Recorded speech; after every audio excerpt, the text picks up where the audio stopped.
Hindi love story. Rahul जब से मेरी जिंदगी से गया है तब से मुझे लड़कों की शक्ल से भी नफरत हो गई है। दोस्तों, इस वीडियो को पहली बार देख रहे हो तो लाइक और सब्सक्राइब जरूर करें। उसे मैंने बहुत प्यार किया और जब वो बिना एक दिन ऐसे ही भाग गया तब मुझे लगा कि दुनिया में प्यार नाम की कोई चीज नहीं होती है। अब मैं जैसे बिना दिल वाली इंसान बन गई हूँ। मुझे कुछ भी महसूस नहीं होता है क्योंकि अब मुझे लगता है कि इससे बड़ा मेरी लाइफ में अब क्या होगा। इसलिए आज मेरे पापा मम्मी के बोलने पर मैं तैयार हो गई एक लड़के से शादी करने को। पापा का बोलना था कि एक बार उस लड़के से मिल लो। मैंने मना किया क्योंकि जिसको मैं इतने सालों तक साथ में रहकर नहीं पहचान पाई तो अब एक छोटी सी मुलाकात से एक अजनबी को क्या पहचान पाऊंगी। लेकिन लड़का भी मुझसे मिलना चाहता है। मैंने उसको मिलने को हामी भर दी। सच कहूँ तो मुझे अब किसी भी बात से कुछ फर्क नहीं पड़ता है। हमारा मिलना तय हुआ दिन पर पापा और मम्मी चाहते हैं कि मैं अकेले ही मिलने उससे जाऊं। मैं जैसे मुर्दा हूँ, मुझे अब कुछ फर्क नहीं पड़ता। मेरे हाथ में जो आया मैंने पहन लिया और पहुँच गई। देखा तो वो मेरे लिए वहाँ बैठा इंतजार कर रहा था। मुझे देखते ही मेरे पास आया और मेरा नाम पूछता है। सामने जाकर मैं उसके बैठ गई। उसकी आंखों में चमक थी, लेकिन मैं इस चमक को जानती हूँ। ये हर लड़का दिखाता है पहली मुलाकात में। राहुल मुझे छोड़कर गया, लेकिन जिंदगी का बहुत बड़ा सबक मुझे सिखा कर गया है। वो लड़का मेरा मुंह उतरा देखकर मुझसे पूछता है, क्या हुआ, सब ठीक है? मैंने भी उसे जवाब दिया, मेरी थोड़ी तबीयत खराब है। फिर वो बोला कि आप फिर आज क्यों मिलने आई, हम फिर कभी और भी डिनर कर सकते थे।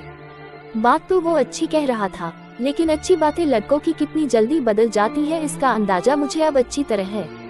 मैंने उसे कहा, नहीं मैं ठीक हूँ, कोई बात नहीं। खाना मेरी पसंद का ऑर्डर किया। फिर अचानक उसको किसी का फोन आया और जब फोन पर उसने बात की तो मैंने तय कर लिया कि अब मैं इससे शादी नहीं करूंगी। फोन पर उसने अपना नाम बताया सामने वाले को और यह वही नाम था जिसे मैं अब कभी सुनना नहीं चाहती थी। उसका नाम भी राहुल था। मैं भी हैरान थी। मैं इतनी ज्यादा खोई हुई थी कि अभी तक मैंने उसका नाम नहीं पूछा, ना पापा मम्मी से ना ही उससे। मैं एकदम से खड़ी हो गई और उसको बोला कि मैं जा रही हूँ, मेरी तबीयत ज्यादा खराब है। वो जैसे घबरा गया, मुझसे बोलता है कि मैं छोड़ देता हूँ आपको गाड़ी से, पर मुझे अब उसके मुंह से कही हर बात कांटे की तरह चुभ रही थी।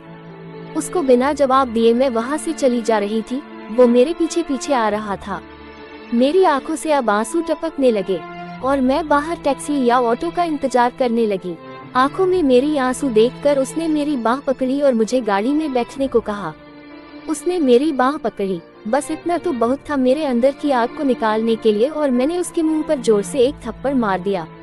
वो जैसे हक्का बक्का रह गया और फिर उस राहुल की भड़ास इस राहुल पर निकली और मैंने कहा, तुम लड़के अपने आप को समझते क्या हो?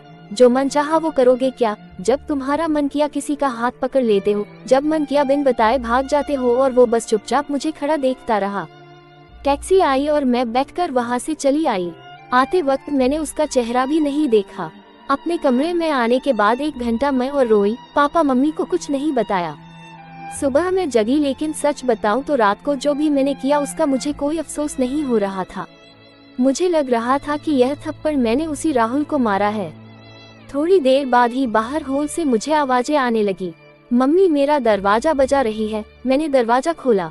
मम्मी बोलती है कि राहुल आया है अपने मम्मी पापा के साथ, जल्दी तैयार होकर नीचे आ जा। मुझे पता चल गया था कि वो जरूर कल रात की बात करने आया होगा, लेकिन मुझे कोई डर नहीं था। मैं नीचे गई। राहुल बैठा हुआ था। उसने मुझे देखा। मेरी मम्मी किचन में थी, इसलिए मैं किचन में चली गई। उनके चेहरे पर स्माइल थी। मुझे बोलती है कि राहुल और उसके घर वालों ने हाँ कर दी है और जल्द ही शादी करना चाहते हैं। अब मुझे कुछ समझ नहीं आया कि जिस लड़के को मैंने कल थप्पड़ मारा, जाने अनजाने जिसे मैंने अपने एक्स बॉयफ्रेंड के बारे में बता दिया, वो मुझसे शादी को कैसे राजी हो गया। ऐसे तो मेरे लिए उसका नाम ही काफी था ना करने को, पर इस बात को जानने के लिए मैंने मम्मी को बोला कि मुझे उससे बात करनी है। वो फिर मेरे कमरे में आया और पहली बार मुझे लगा मैंने उसे देखा। दिखने में बुरा नहीं है, बोला जाए तो हैंडसम था। तब मुझे ये भी पता चला कि ऐसा क्यों बोलते हैं कि गुस्से में इंसान अंधा हो जाता है। मेरे बिना सवाल किए उसने बोलना शुरू कर दिया। वो बोला कि मुझे पता है कि आपके साथ पहले शायद धोखा हुआ है और किस हद तक आप सच्ची है ये भी मुझे कल रात पता चल गया। इसलिए मुझे आपसे कल रात ही प्यार हो गया और मैं चाहता हूँ कि आप मुझे मौका दे आपको गलत साबित करने का कि सभी लड़के एक जैसे नहीं होते। उसकी यह बात सुनकर मैं ना नहीं कर सकी। एक वो राहुल था जो मुझे प्यार पर से विश्वास उठा गया, और एक ही राहुल था जो फिर से मुझे बिलीव करा रहा था कि प्यार होता है। तो दोस्तों, ये कहानी आपको कैसी लगी हमें कमेंट करके जरूर बताएं, और इस कहानी को अपने दोस्तों के साथ शेयर जरूर करें। धन्यवाद।